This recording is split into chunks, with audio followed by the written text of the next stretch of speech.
नमः शिवाय। श्रावण मास महात्म 29वां अध्याय।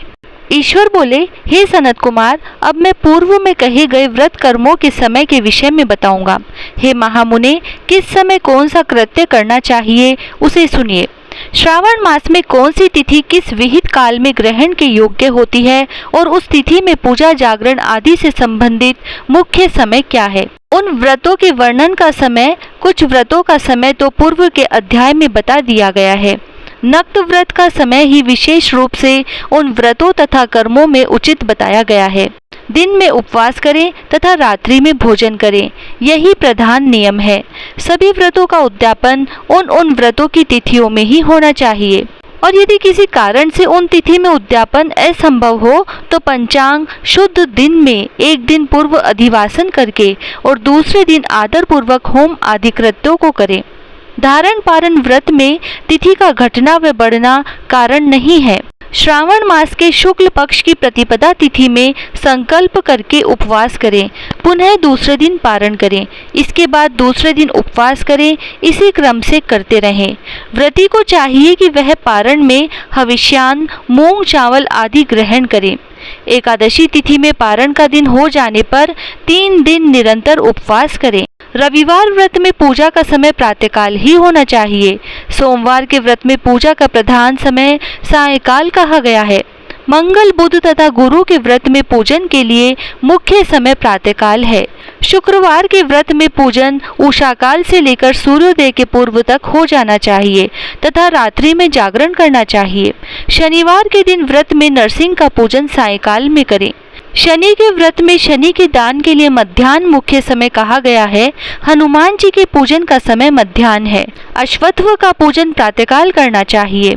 हे वत्स, रोटक नामक व्रत में यदि सोमवार युक्त प्रतिपदा तिथि हो तो वह प्रतिपदा 3 मुहूर्त से कुछ अधिक होनी चाहिए, अन्यथा पूर्व योगिनी प्रतिपदा ग्रहण करनी चाहिए। औदुम्बरी द्वितीया सायकाल व्यापिनी मानी गई है। यदि दोनों तिथियों में पूर्व वेद हो तो तृतीया संयुक्त द्वितीया ग्रहण करनी चाहिए। स्वर्णगौरी नामक व्रत की तृतीया तिथि चतुर्थी युक्त होनी चाहिए। गणपति व्रत के लिए तृतीया विद चतुर्थी तिथि प्रशस्त होती है। नागों के पूजन में षष्ठी युक्त पंचमी प्रशस्त होती है। सुबोधन व्रत में सायकाल सप्तमी युक्त षष्ठी श्रेष्ठ होती है।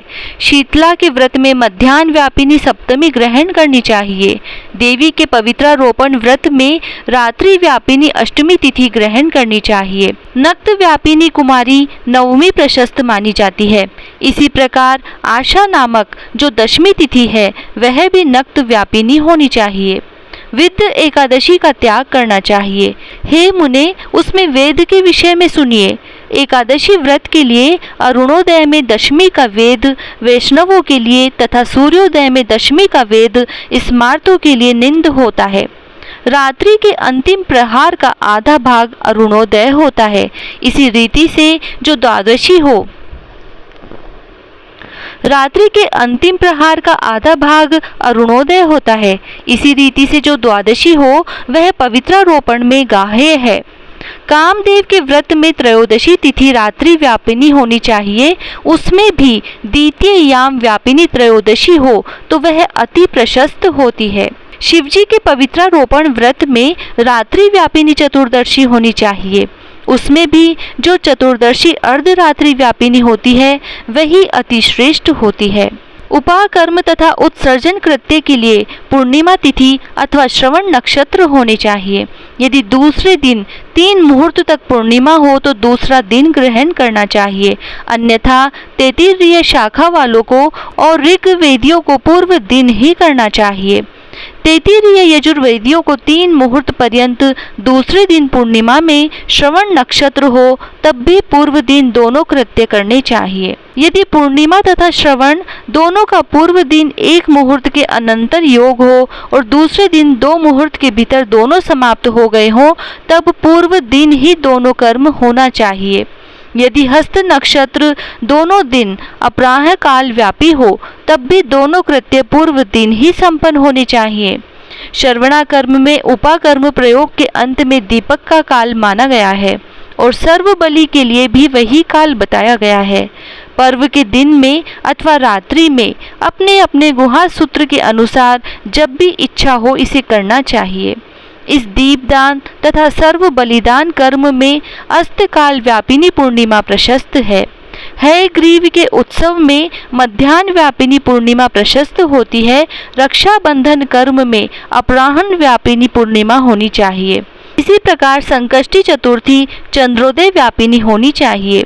यदि चंद्रोदय व्यापिनी चतुर्थी दोनों दिनों में हो अथवा दोनों दिनों में न हो तो भी चतुर्थी व्रत पूर्व दिन में करना चाहिए, क्योंकि तृतीया में चतुर्थी महान पुण्य फल देने वाली होती है। अतः हे वत्स, व्रतियों को चाहिए कि गणेश जी को प्रसन्न करने वाले इस व्रत को करें।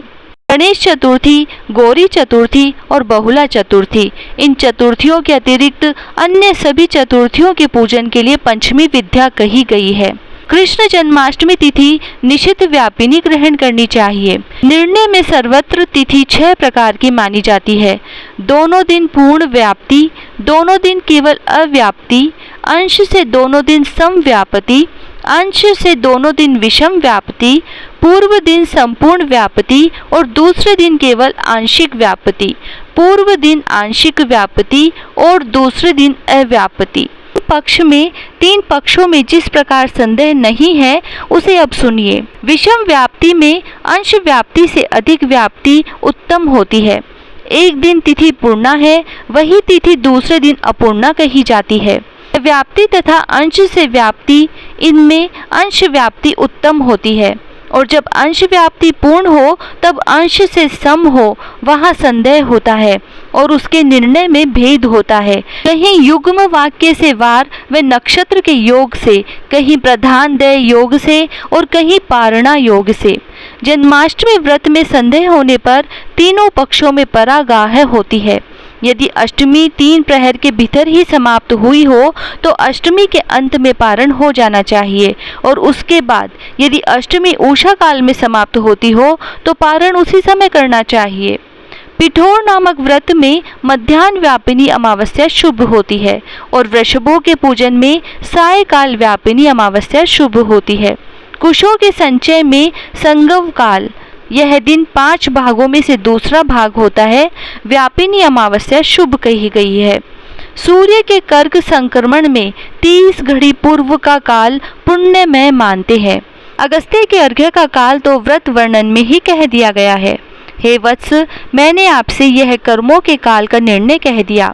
जो मनुष्य इस अध्याय को सुनता है अथवा इसका पाठ करता है वह श्रावण मास में किए गए सभी व्रतों का फल प्राप्त करता है। इस प्रकार श्री स्कंद पुराण के अंतर्गत ईश्वर सनत कुमार संवाद में श्रावण मास महात्म्य में व्रत निर्णय काल निर्णय कथन नामक 29वां अध्याय पूर्ण हुआ। जय श्री राधे।